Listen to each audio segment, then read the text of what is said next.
Breaking news చూస్తున్నాం. SC వర్గీకరణపై supreme court రాజ్యాంగ ధర్మాసనం విచారణ ప్రారంభించింది. ఎస్సీ వర్గీకరణపై సీజేఐ డీవై చంద్రచూడ్ నేతృత్వంలో రాజ్యాంగ ధర్మాసనం ఏర్పాటైంది. విచారణ సందర్భంగా పంజాబ్ అడ్వకేట్ జనరల్ ఎస్సీ వర్గీకరణపై తన అభిప్రాయాలను తెలియజేస్తున్నారు.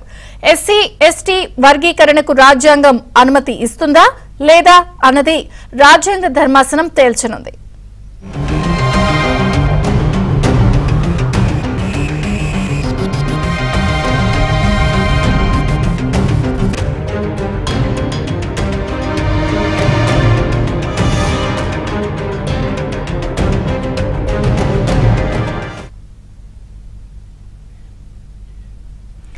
ఎస్సీ వర్గీకరణపై సుప్రీంకోర్టు రాజ్యాంగ ధర్మాసనం విచారణ ప్రారంభించింది. ఎస్సీ వర్గీకరణపై సీజేఐ డీవై చంద్రచూడ్ నేతృత్వంలో రాజ్యాంగ ధర్మాసనం ఏర్పాటైంది. విచారణ సందర్భంగా పంజాబ్ అడ్వకేట్ జనరల్ ఎస్సీ వర్గీకరణపై తన అభిప్రాయాలను తెలియజేస్తున్నారు. ఎస్సీ ఎస్టీ వర్గీకరణకు రాజ్యాంగం అనుమతి ఇస్తుందా లేదా అన్నది రాజ్యాంగ ధర్మాసనం తేల్చనుంది.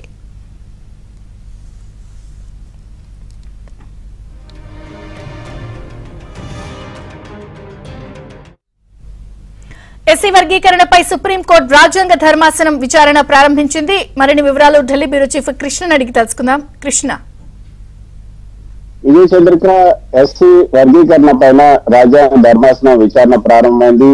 సిజేఐ డివై చంద్రచూడ్ నేతృత్వంలోని 7 సభ్యులతో ఈ యొక్క రాజ్యాంగ ధర్మాసనాన్ని ఏర్పాటు చేశారు.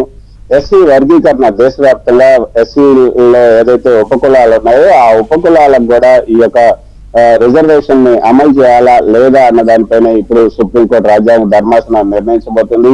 ఇది చాలా కీలకమైనటువంటి అంశం అనేది చెప్పొచ్చు. గతంలో ఏదైతే చంద్రబాబు నాయుడు సీఎం గా ఉమ్మడి ఆంధ్రప్రదేశ్ కు ముఖ్యమంత్రిగా ఉన్నప్పుడు ఈ ఎస్సీ వర్గీకరణకు ఆంధ్రప్రదేశ్ లో అమలు చేశారు. అయితే ఆ తర్వాత 2004లో దీన్ని సుప్రీంకోర్టులో ఛాలెంజ్ చేశారు. ఎస్సీ వర్గీకరణ చెల్లదు, ఉపకులాలకు ఈ వర్గీకరణ ఇవ్వకూడదు. అయితే ఎస్సీలకు ఇస్తున్నటువంటి ఈ వర్గీకరణను ఆ ఒక్కరికి మాత్రమే ఉండాలి, కానీ అందులో ఉన్నటువంటి ఇంకా వెనుకబడిన తరగతులకు ఇవ్వాలి అంటే దానికి సంబంధించినటువంటి శాస్త్రీయమైనటువంటి అధ్యయనం కూడా జరగాలి అంటూ సుప్రీంకోర్టును సవాల్ చేశారు. 2004లో అప్పుడు వైఎస్ రాజశేఖర రెడ్డి ముఖ్యమంత్రిగా ఉన్నప్పుడు సుప్రీంకోర్టు దీన్ని కొట్టివేయడం జరిగింది. అప్పటి నుంచి ఆ తర్వాత కేంద్రం దీనిపైన ఒక కమిషన్ కూడా వేసింది. ఉషా మెహ్రా కమిషన్ అంటూ ఒక కమిషన్ వేసింది. ఈ ఎస్సీ వర్గీకరణకు సంబంధించి ఎస్సీ వర్గీకరణ అయితే చేయాల్సినటువంటి అవసరం ఉంది. ఎస్సీ వర్గీకరణలో ఏదైతే ఎస్సీల్లో ఉన్నటువంటి చిన్న కులాలు ఉపకులాలు ఉన్నాయో వాళ్ళకి వర్గీకరణ ఈ యొక్క రిజర్వేషన్ ఫలితాలు అందటం లేదు కాబట్టి ఖచ్చితంగా వర్గీకరణ జరగాల్సినటువంటి అవసరం ఉంది అని కూడా ఉషా మెహ్రా కమిషన్ చెప్తూనే ఇది పార్లమెంట్ ద్వారానే చేయాల్సినటువంటి అవసరం ఉంటుంది. ఇది ఒక చట్టం ద్వారా చేయడానికి లేదు, రాజ్యాంగంలోనే మార్పు చేయాలి. ఎందుకంటే రాజ్యాంగం ఒకే ఒక్కరికి మాత్రమే రిజర్వేషన్ కల్పించింది, ఎస్సీ ఎస్టీలకు మాత్రం వేరే ఏ కులాలకు కూడా రిజర్వేషన్ కల్పించలేదు రాజ్యాంగం. కాబట్టి ఆ రాజ్యాంగంలో చెప్పినటువంటి ఆ యొక్క రిజర్వేషన్ ఏదైతే ఉందో దాంట్లో మళ్ళీ వర్గీకరణ ఏర్పాటు చేయాలంటే రాజ్యాంగాన్ని మార్చాల్సినటువంటి అవసరం ఉందంటూ ఉషా మెహ్రా కమిషన్ కూడా చెప్పింది. అయితే ఉషా మెహ్రా కమిషన్ చెప్పిన తర్వాత కూడా కేంద్ర ప్రభుత్వం ఏ మాత్రం కూడా చర్యలు తీసుకోలేదు. కానీ ఇప్పుడు ఉన్నటువంటి ఎన్డీఏ ప్రభుత్వం, మోదీ ప్రభుత్వం మాత్రం ఈ ఎస్సీ వర్గీకరణపై దృష్టి సారించింది. ఇటీవల తెలంగాణ అసెంబ్లీ ఎన్నికల సందర్భంగా కూడా ఎస్సీ వర్గీకరణకు సంబంధించి మాదిగ రిజర్వేషన్ పోరాట సమితి నేత అయినటువంటి మందాకృష్ణ మాదిగ సభలో కూడా ఆయన మాట్లాడుతూ ఎస్సీ వర్గీకరణ పైన కేంద్రం ఒక నిర్ణయం తీసుకుంటుందని కూడా చెప్పారు.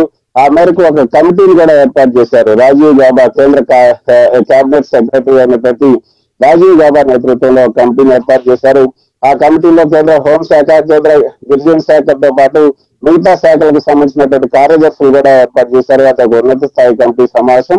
ఈలోగా మందకృష్ణ మాదిగ సుప్రీంకోర్టును కూడా ఆశ్రయించారు. సుప్రీంకోర్టులో ఇది దేశవ్యాప్తంగా అమలు చేయాల్సినటువంటి వర్గీకరణ కాబట్టి దీనిపైన ఖచ్చితంగా దేశవ్యాప్తంగా ప్రజల అభిప్రాయాలు తెలుసుకోవాల్సినటువంటి అవసరం ఉంటుంది.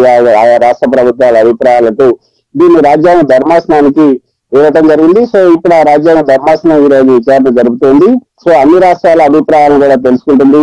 ఇది రాష్ట్రాలకి అంటే రాజ్యాంగ సవరణకు సంబంధించి రాజ్యాంగ సవరణ చేసి ఎస్సీ వర్గీకరణ కనుక చేయొచ్చు అని కనుక రాజ్యాంగ సవరణలో పెడితే అది రాష్ట్ర ప్రభుత్వాలకు ఇచ్చేసి రాష్ట్ర ప్రభుత్వాలు అక్కడ ఉన్నటువంటి ఎస్సీలకు అనుగుణంగా అక్కడ ఉన్నటువంటి ప్రజలకు అక్కడ జనాభా అనుకూలంగా ఈ యొక్క రిజర్వేషన్ ఉపకులాలకు ఇచ్చే విధంగా రాష్ట్ర ప్రభుత్వాలకు వదిలేయాలని కూడా కేంద్ర ప్రభుత్వం భావిస్తుంది. సో ఆ విధంగా కేంద్ర ప్రభుత్వం తన వాదనలు కూడా వినిపించబోతుంది. కాబట్టి ఏం చేయబోతుంది అని చూడాలి. ఇప్పుడు రాష్ట్రాల వారీగా తమ అభిప్రాయాలు చెప్పాల్సిందిగా ధర్మాసనం పేర్కొంటుంది. అందులో కొన్ని ఇష్యూస్ ని కూడా ఫైనలైజ్ చేశారు. ఈ రాజ్యాంగ ధర్మాసనం అంటే ఈ యొక్క వర్గీకరణ న్యాయసమ్మతమైన, చట్టసమ్మతమైన, రాజ్యాంగబద్ధమైన, దీనికి ఏ రాష్ట్రాలు అంగీకరిస్తున్నాయి, వాటన్నింటినీ కూడా ఇష్యూస్ ఫైనలైజ్ చేసి ఆ ఇష్యూల వారిగా అన్ని రాష్ట్ర ప్రభుత్వాల అభిప్రాయాలు కోరుతున్నారు. ఈ రోజు పంజాబ్ ప్రభుత్వం తరఫున పంజాబ్ అడ్వకేట్ జనరల్ తన వాదనలు వినిపిస్తున్నారు. ఆ తర్వాత ఏపీ, తెలంగాణ కూడా తమ వాదనలు వినిపించే అవకాశం ఉంది. ఇది ఒక కీలకమైనటువంటి నిర్ణయం దిశగానే ఈ యొక్క రాజ్యాంగ ధర్మాసనం కొన్ని కీలకమైనటువంటి నిర్ణయం తీసుకునే అవకాశం ఉంటుంది. ఆ తర్వాత కేంద్ర ప్రభుత్వం కూడా రాజ్యాంగ ధర్మాసనం నిర్ణయం మేరకు కేంద్ర ప్రభుత్వం నిర్ణయం తీసుకుంటుంది. ఈలోగా కేంద్ర కేబినెట్ సెక్రటరీ రాజీవ్ గౌబా నేతృత్వంలో ఏర్పాటు చేసినటువంటి ఉన్నత స్థాయి కమిటీ కూడా ఒక నిర్ణయాన్ని, ఒక నివేదికను కూడా కేంద్ర ప్రభుత్వానికి అందజేయబోతుంది. ఇది Chandrika. Right Krishna, thank you.